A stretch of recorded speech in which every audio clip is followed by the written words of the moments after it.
Hey boys and girls, good morning. Happy Monday. We're going to go ahead and read the next chapter of BFG. It's called The Palace and it starts on page 141. It's kind of a short chapter, so you might want to watch it maybe with tomorrow's, or if you didn't catch Friday's, you could do it all together. Okay, so here we go. By gumdrops, whispered the big friendly giant. Is this really it? There's the palace, Sophie whispered back. Not more than 100 yards away, through the tall trees in the garden, across the mown lawns and the tidy flower beds, the massive shape of the palace itself loomed through the darkness. It was made of whitish stone.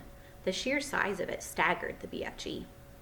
But this place is having 100 bedrooms at least, he said. Easily, I should think, Sophie whispered. Then I is boggled, the BFG said. How is I possibly finding the one where the queen is sleeping?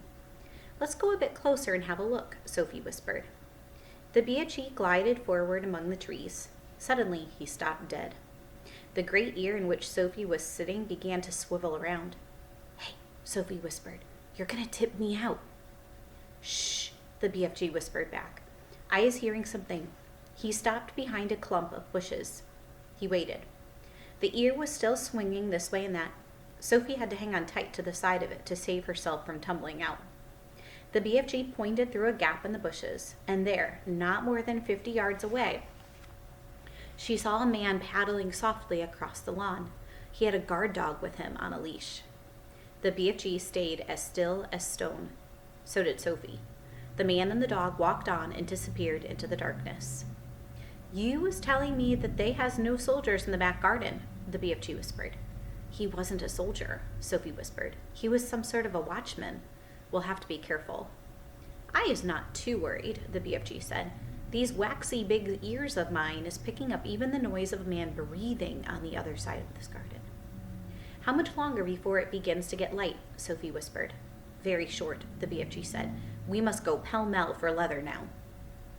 He glided forward through the vast garden, and once again Sophie noticed how he seemed to melt into the shadows wherever he went.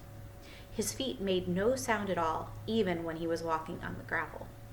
Suddenly, they were right up close against the back wall of the great palace.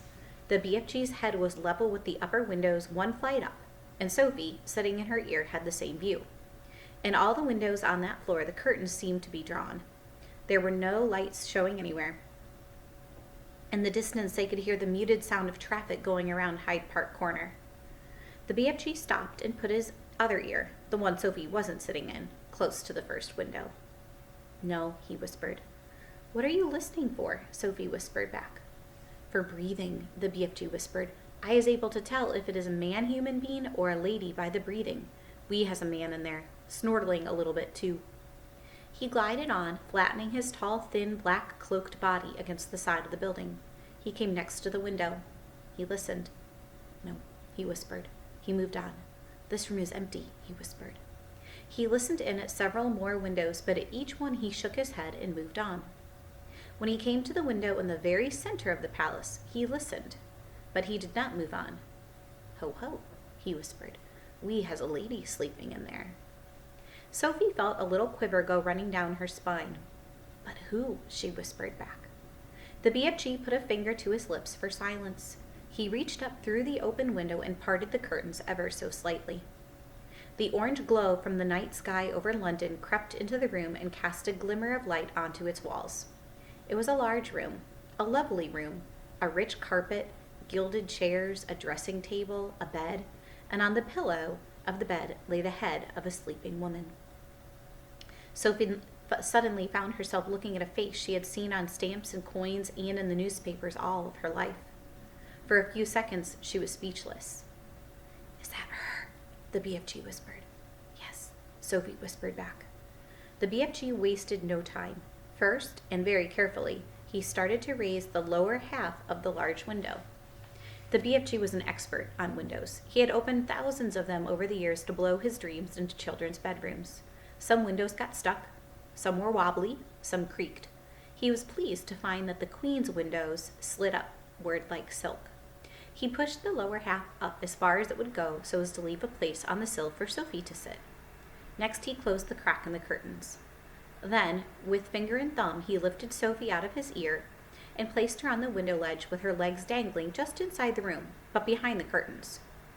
Then, "Now you don't go tip-toppling backwards," the BFG whispered. "You must always be holding on tight with both hands to the inside of the windowsill." Sophie did as he said. It was summertime in London, and the night was not cold, but don't forget that Sophie was wearing only her thin nightie. She would have given anything for a dressing gown, not just to keep her warm, but to hide the whiteness of her nightie from the watchful eyes in the garden below. The BFG was taking the glass jar from the pocket of his cloak. He unscrewed the lid.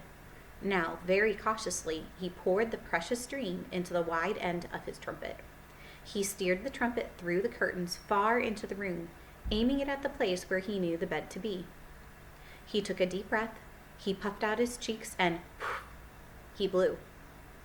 Now he was withdrawing the trumpet, sliding it out very, very carefully, like a thermometer. "Is you all right sitting there?" he whispered. "Yes," Sophie murmured. She was quite terrified, but determined not to show it. She looked down over her shoulder. The ground seemed miles away. It was a nasty drop. "How long will the dream take to work?" Sophie whispered. "Some takes an hour," the BFG whispered back. "Some is quicker. Some is slower still. But it is sure to find her in the end." Sophie said nothing. "I is going off to wait in the garden," the BFG whispered. "When you is wanting me, just call out my name, and I is coming very quick." "Will you hear me?" Sophie whispered. "You is forgetting these," the BFG whispered, smiling and pointing to his great ears. "Goodbye," Sophie whispered. Suddenly, unexpectedly, the BFG leaned forward and kissed her gently on the cheek. Sophie felt like crying. When she turned to look at him, he was already gone. He had simply melted away into the dark garden. And we'll read The Queen tomorrow, guys. And don't forget, we're going to do a Zoom meeting at 1 o'clock, so our normal time.